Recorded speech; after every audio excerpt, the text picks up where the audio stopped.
السلام علیکم ورحمۃ اللہ وبرکاتہ۔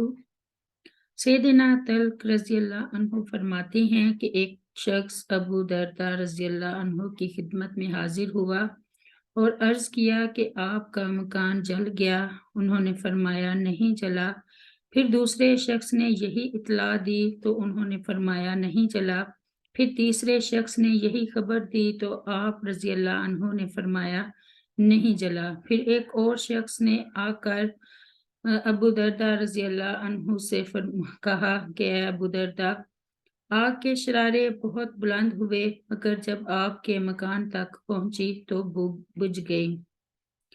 فرمایا مجھے معلوم تھا کہ اللہ تعالیٰ ایسا نہیں کرے گا کہ میرا مکان جل جائے، کیونکہ میں نے رسول اللہ صلی اللہ علیہ وسلم سے سنا کہ جو شخص صبح کے وقت یہ کلمات پڑھ لے شام تک اس کو کوئی مصیبت نہیں پہنچے گی۔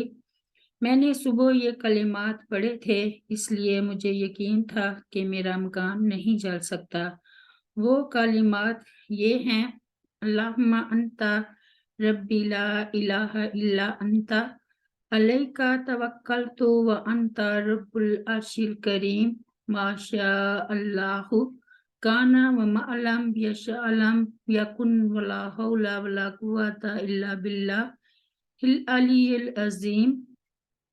اعلم ان اللہ علی کل شیء قدیر وان اللہ قد احاط بكل شیء علما۔ اللہم انی اعوذ بک من شر نفسی ومن شر کل دابۃ انت آخذ بناصیتها ان ربی علی صراط مستقیم۔ ترجمہ: اے اللہ، تو ہی پالنے والا ہے، تیرے سوا کوئی عبادت کے لائق نہیں۔ میں نے تجھ ہی پر بھروسہ کیا اور تو ہی عرش عظیم کا مالک ہے۔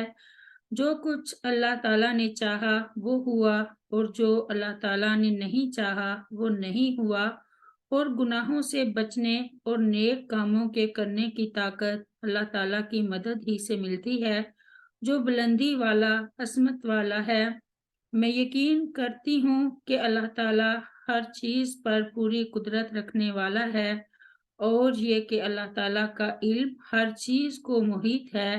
اے اللہ، میں آپ کی پناہ مانگتی ہوں میرے نفس کی برائی سے اور ہر اس جانور کی برائی سے جس کی پیشانی تیرے قبضے میں ہے۔ بے شک میرا رب سیدھے راستے پر ہے۔ جو شخص صبح کو یا شام کو اس دعا کو پڑھ لے تو اس کو صبح تک کوئی مصیبت نہیں پہنچے گی۔ سبحان ربک رب العزت عما یصفون وسلام علی المرسلین والحمد للہ رب العالمین۔